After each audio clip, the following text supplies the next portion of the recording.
having worked inside of tech for a while now, like inside of Journey, like how did you get into developer relations in the first place, right? I would love to know that particular journey as well. Yeah, absolutely. This is such a cool space to be working in. I mean, it just blows my mind that we get to do this stuff every day and we get paid for it. Yeah, developer relations. So the company I was working for when I created React Native Elements was a software company here in Mississippi. It was a startup. It was called School Status, and it was my introduction into React and React Native. And I kind of mentioned how I kind of was doing a lot of stuff, and we shipped an app. Well, during that time, I saw an opportunity in the React Native ecosystem, since we were so early on, to kind of be one of the people to become well known in that ecosystem. Mm-hmm. So a couple of the things that I did was I decided that I wanted to create a podcast. So there was no React Native podcast. So I created React Native Radio and, ran React Native Radio for about 3 years. And that, therefore, people started associating my name, with React Native Elements. I did that. I also wrote a book on React Native called React Native in Action. And that opportunity came from me going on Stack Overflow and literally having like a tab open that I kind of monitored a few hours a day. And I would just keep hitting refresh. And anytime someone would post a React Native question, I would go in and either answer it or I would go and find the answer. So I'd spend like, a couple of hours of my day literally reproducing other people's issues and fixing them and then posting the answer. And I was able to probably find the answer because I'd been working already in it for so long. And over the course of maybe a year, I answered questions. And I haven't really done a lot of Stack Overflow since then, but that built my reputation on Stack Overflow, like to be the number one in the whole, in the whole Stack Overflow, even to this day. So if you go to React Native, you look for like the most answered questions, my name is still there. And I still get so many consulting opportunities that started coming in from just that alone. One of the opportunities that came in was writing a book. And I think these days it's probably, still fairly, it's probably a little easier now maybe to have those opportunities. I don't know. I still have a lot of people emailing me. That's why I'm assuming it might be. Anyway, but one of the opportunities I had was to write a book. So that came from Stack Overflow. That was literally what they mentioned. We see you're like on Stack Overflow. You want to write a book about it? Sure. So I wrote the Manning publication book. And I think the combined all of that stuff I was doing in React Native over time started building up, and I started getting more consulting leads. So I was working at School Status, but I started having people reach out to me about training. And training to me was like something I wasn't really aware of as an actual job. It didn't seem exciting to me. But I started investigating training a little bit because I was listening to a podcast, and one of the podcasters was talking about how they were charging like thousands of dollars a day for training. And I started, diving into a little bit more. And I knew React training was around. Michael Jackson and Ryan Florence, the creators of React Router. They were running a company at the time called React Training. I think they still have it.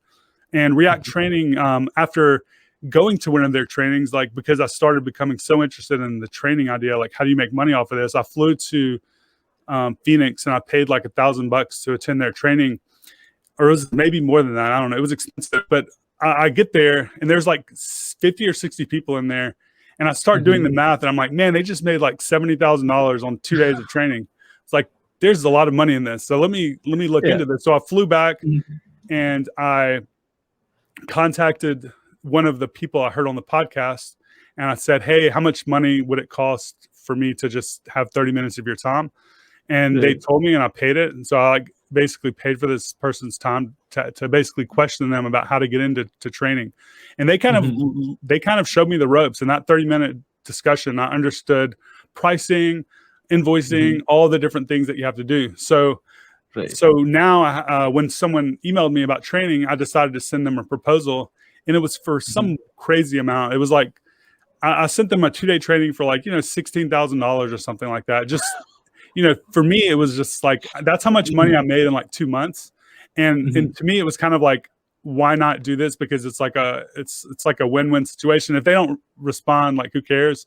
But if they do respond, like, I made a lot of money. And I was blown away that they wanted my training. So like I took 2 days of vacation and I made $16,000. And at that point I was sold on the training. I was like, okay, this is a thing. People are doing it. They're making a lot of money. So I decided to reach out to a few people in the React Native community and see if they wanted to join me in building out a company called React Native Training. And when I say a company, it was just really a website. So we just threw up a website. Mike Grabowski from gosh, what's the name of his company? But he's a huge contributor to CallStack. Yeah, CallStack joined me and maybe one or two other people from the community eventually. And we put up a website and we started getting just ridiculous amounts of leads coming in for React Native training.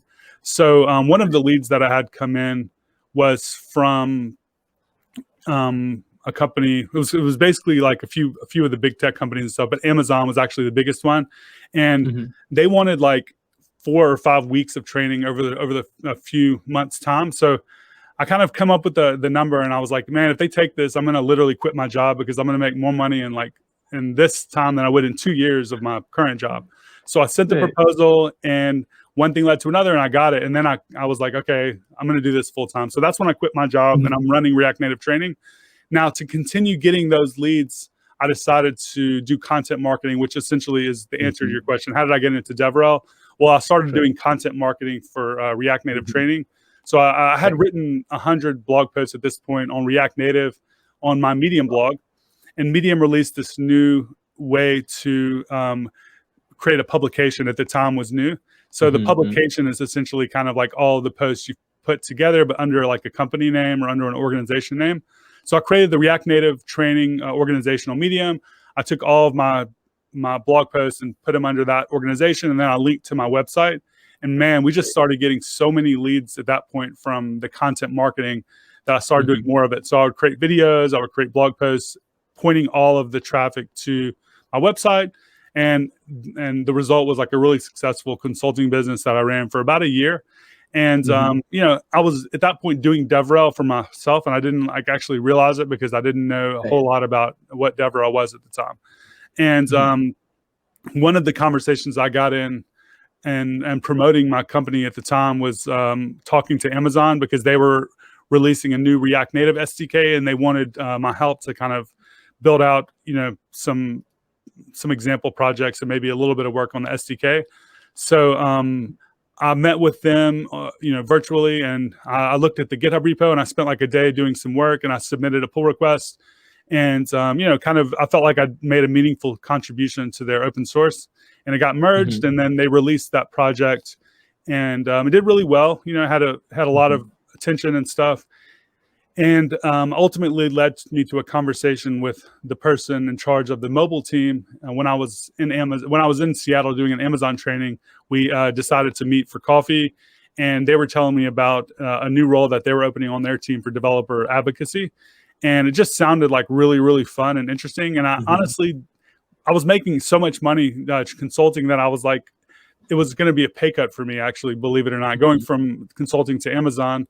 And also, I didn't think I was going to I just didn't think I was going to take it, but they offered to fly me out there for a real interview. And I was like, okay, I'll go to Seattle, and this time actually enjoy it, stay at a hotel and meet the team and see what they have to offer. And they gave me the offer, and it was kind of like, a time in my life where I was starting to become a little stressed out from consulting. But the main thing that really made me not too happy as a consultant was that I wasn't learning anything anymore outside of the React Native stuff. I became so hyper focused and hyper specialized on React Native that I wasn't learning any React Web new stuff. I wasn't learning any backend stuff really. Right. So I was thinking that this opportunity to work at Amazon would give me the money to sustain my lifestyle or whatever and save some money. But also the opportunity to learn a completely new domain, which I knew nothing about at the time, which was cloud and serverless.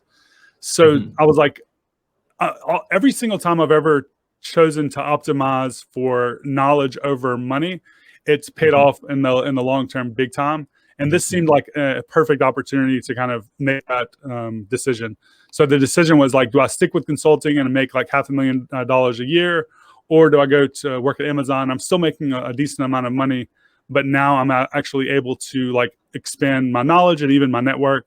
So I made the decision, and it was actually a really great experience. And I was there for a little over 3 years. Wow, that's awesome. Perfect.